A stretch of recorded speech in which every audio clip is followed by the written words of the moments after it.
নমস্কার বন্ধুরা, দ্য শ্রেয়াস কিচেনে আপনাদের সবাইকে স্বাগত। আজকে আমি নিয়ে এসেছি ডিমের কারি রেসিপি, তা আবার বিনা তেলে। ঘি, মাখন, তেল কিছুই ব্যবহার না করে তৈরি এই ডিমের কারি রেসিপি আপনাদের সাথে আজকে আমি শেয়ার করছি। বলে না দিলে কেউ বুঝতেই পারবে না যে এতে এতটুকু তেল ব্যবহার করা হয়নি। দেখুন, গ্রেভিটা বা এই ডিমের কারিটা দেখে বোঝার কিন্তু উপায় নেই যে এতে এতটুকু তেল ব্যবহার করা হয়নি। আর স্বাদও কিন্তু হয় দুর্দান্ত।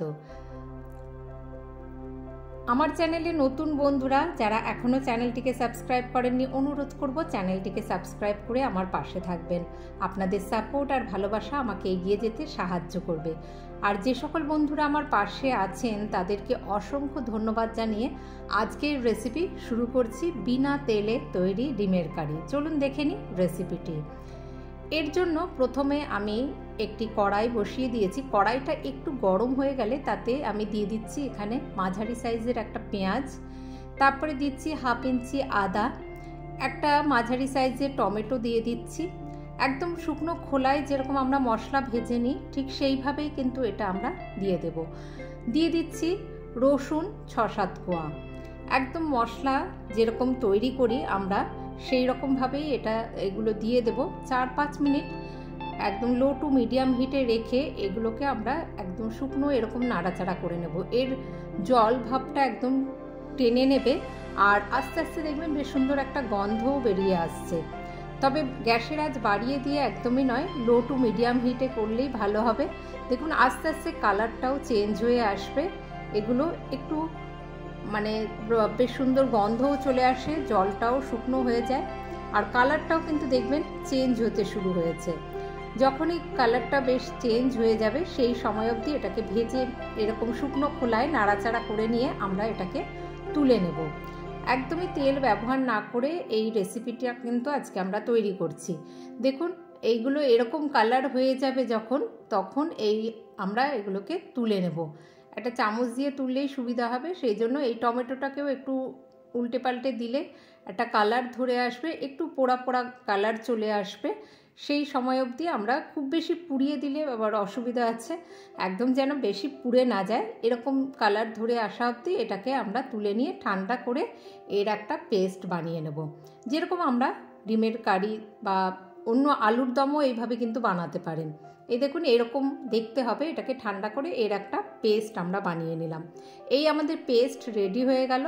আর এখানে ফোড়নের জন্য আমি নিয়েছি সাদা জিরে আর এলাচ আর দারচিনি একটু থেতো করে নিয়েছি, গুঁড়ো করিনি, এমনি একটু থেতো করে নিয়েছি। আর আমি 2টো ডিমের করছি। আর আলুগুলো কিন্তু নুন আর হলুদ দিয়ে একেবারে সিদ্ধ করে নেওয়া, কারণ আমরা তো তেলে ভাজবো না, সেই জন্য একেবারে সিদ্ধ করে নিয়ে আলুগুলো রেখেছি। আবার ওই কড়াইটা বসিয়ে দিলাম। কড়াইটা একটু গরম হয়ে গেলে যে ফোড়নের জন্য জিরে আর এই এলাচ দারচিনি রেখেছি সেগুলোকে দিয়ে দেবো। কয়েক সেকেন্ড নাড়াচাড়া করে নেব, কারণ কড়াইটা একটু গরম করে নিয়েই তারপরে দেব। তারপরে আমরা ওই কড়াইতেই দিয়ে দিচ্ছি যে আমাদের পেস্ট আমরা তৈরি করে রেখেছি সেটা দিয়ে দেবো। এটা যেহেতু তেল ব্যবহার করব না, এটা কিন্তু বারবার এই জল দিয়ে দিয়ে কষিয়ে কষিয়ে নিয়েই আমাদের এই রেসিপিটা তৈরি হয়ে যাবে। প্রথমে এমনি খুব ভালো করে কষিয়ে নেব, আস্তে আস্তে দেখবেন এই জলটা টেনে আসবে আর বেশ এই যে এরকম ঘন হয়ে কমে কমে আসছে। আর যখনই এরকম কমে আসবে তখনই একটু একটু করে জলের ছিটে দিয়ে আমরা আবারও এটাকে কষিয়ে নেব। এরকম করেই আস্তে আস্তে কষাতে থাকবো। তেল ছাড়া রান্না একেবারে তেল ছাড়াই এইভাবে কিন্তু রান্না করা যায়। আপনারা আলুর দমও কিন্তু ঠিক এইভাবেই করে নিতে পারেন। দেখুন আমি ওই মশলার বাটিতেই অল্প জল রেখেছি, যখনই একটু এটা শুকনো হয়ে আসছে তখনই আমি একটু করে জল ব্যবহার করছি আর এই মশলার এই পেস্টকে আমরা একটু কষিয়ে নিচ্ছি। এরকম কষাতে কষাতে দেখবেন কাঁচা একটা গন্ধ ভাব চলেই যাবে। এরকম বেশ কষিয়ে নিয়ে তারপরে একটু এরকম ছড়িয়ে নিলাম। এর মধ্যেই আমরা গুঁড়ো মশলাগুলো দিয়ে দেবো। কড়াইটা গরম আছে তাই খেয়াল রাখতে হবে যেন এই পেস্টের উপরেই গুঁড়ো মশলাগুলো পড়ে। 1/4 চামচ দিয়ে দিলাম হলুদ গুঁড়ো, 1 চামচ ধনে গুঁড়ো, 1/2 চামচ দিয়ে দিচ্ছি জিরে গুঁড়ো আর 1/2 চামচ কাশ্মীরি লঙ্কার গুঁড়ো, 1/2 চামচ লঙ্কার গুঁড়ো। এরকম আমরা দিয়ে দিচ্ছি। এই গুঁড়োগুলো সবসময় এই পেস্ট যেটা রেখেছি তার উপরেই দেব, কারণ কড়াইটা গরম আছে তা নাহলে গুঁড়োগুলো এগুলো কড়াইতে ডাইরেক্ট পড়লে তাহলে পুড়ে যেতে পারে। এবার আবারও একটু জলের দিয়ে দিচ্ছি, এখানে জল দিয়ে আবারও কষিয়ে নেব, কারণ গুঁড়ো মশলাগুলো আমরা দিয়েছি সেগুলোকেও এইভাবে ভালো করে কষাতে থাকলে তাহলে গুঁড়ো মশলার যে কাঁচা গন্ধটা সেটাও কিন্তু চলে যাবে আস্তে আস্তে। আর পুরো রান্নাটাই কিন্তু আমরা লো টু মিডিয়াম হিটে রেখেই করব। এবারে আমরা দিয়ে দিচ্ছি, যখন 2-3 মিনিট গুঁড়ো মশলাগুলো কষানো হয়ে গেল, তারপরে এই সিদ্ধ করে রাখা আলুগুলো দিয়ে আলুগুলোকেও আবার মিনিট 2 এইভাবে কষিয়ে নেব এই মশলার সাথে, তাহলে মশলাটাও আর একটু কষানো হয়ে যাবে আর আলুগুলোও আমাদের কষানো হয়ে যাবে।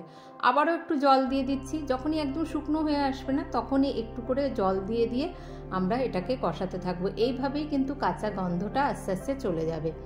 এবার এখানে আমি নুন দিয়ে দিচ্ছি, আন্দাজ মতো নুন দিয়ে দিলাম। নুন দিয়ে নুনটা এখন মিশিয়ে দেব। আপনারা আমার ফেসবুক পেজ বা ইনস্টাগ্রাম দ্য শ্রেয়াস কিচেন সেখানেও কিন্তু আমায় ভিজিট করতে পারেন। এই দেখুন নুনটা এবার মিশিয়ে দিলাম, একদম সমস্ত মশলা যেহেতু মেখে গিয়েছে একদম শুকনো শুকনো হয়ে গেছে। আবার একটু জল দিয়ে দিলাম, কারণ এবার আমরা ডিমটা মিশিয়ে দেব।